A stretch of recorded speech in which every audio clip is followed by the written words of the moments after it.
Ibadah kurban adalah ibadah yang sangat tua, yang sampai saat ini, yang sampai pada hari kiamat nanti seluruh umat Islam akan melaksanakan. Hadirin rahimakumullah, tentunya sebagai umat Islam, sebagai hamba Allah, umat Nabi Muhammad SAW, tentunya ibadah kurban yang kita temui setiap tahun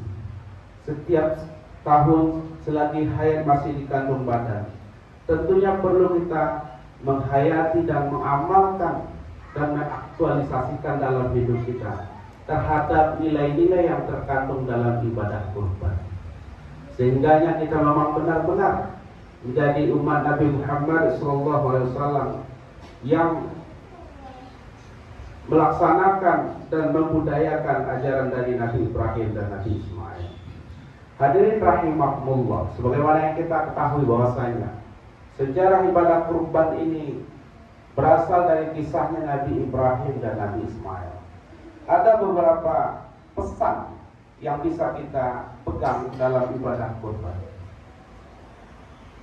Hadirin wa hadirat rahimakumullah, pesan yang pertama yang perlu kita ingat adalah bahwasanya dalam ibadah kurban ini memberikan pesan kepada kita bahwasanya betapapun kita cinta kepada sesuatu, apabila Allah berkehendak maka berikan. Inilah yang kita ketahui dari kisahnya Nabi Ibrahim dan Nabi Ismail. Ketika Allah meminta Nabi Ibrahim agar menyembelih anaknya Nabi Ismail, yang ketika itu anak itu adalah anak yang sangat diidam-idamkan, tidak hanya tahunan tetapi puluhan tahun. Tetapi Allah meminta dan Nabi Ibrahim memberikan. Ada pelajaran yang sangat berharga bagi kita, hadirin wa hadirat rahimakumullah, bahwasanya apapun yang kita miliki semuanya itu hanya titipan yang diamanahkan kepada kita. Salah satu bentuk amanah Allah kepada kita, diberikan titipan-titipan itu. Yang jelas keamanahan kita itu akan dipertanggungjawabkan nantinya. Hadirin rahimakumullah, Nabi Ibrahim alaihissalam berhasil dengan ujian ini, bahwasanya ketika Allah meminta anaknya dan Nabi Ibrahim menyerahkan disembelih dengan ibadah kurban kita. Pesan yang kedua yang bisa kita dapatkan dari ibadah kurban, bahwasanya ibadah kurban itu sangat menjunjung tinggi harkat martabat manusia. Sebagaimana yang kita ketahui dari kisah Nabi Ibrahim dan Ismail itu, yang akhirnya Nabi Ismail itu diganti dengan seekor kibas, mengisyaratkan hadirin rahimakumullah bahwasanya harkat martabat manusia itu harus dijunjung tinggi. Nyawa manusia itu harus dimuliakan. Tidak boleh ada kekerasan, penganiayaan, karena hak asasi manusia itu harus ditinggikan. Hal ini mengisyaratkan kepada kita, hadirin rahimakumullah, bahwasanya nilai-nilai kemanusiaan itu harus membudaya dalam hidup kita.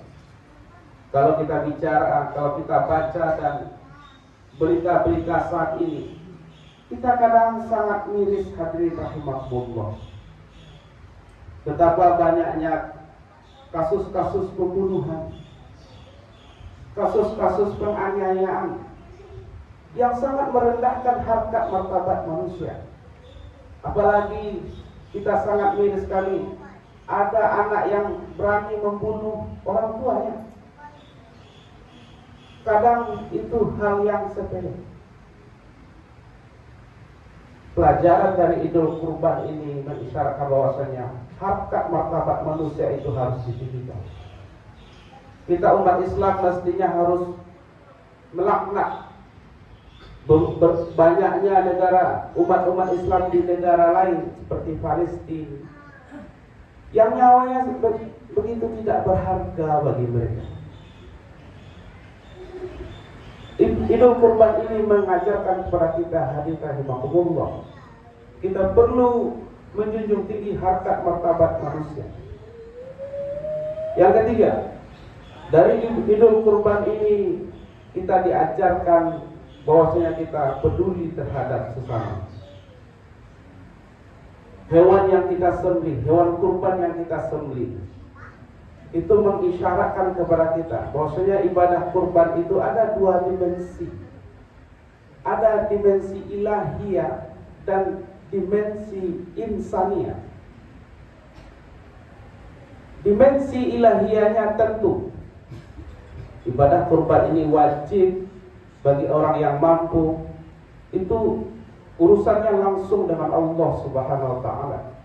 Akan menjadi saksi bagi kita di hari kiamat nanti dengan hewan-hewan sembelihan itu.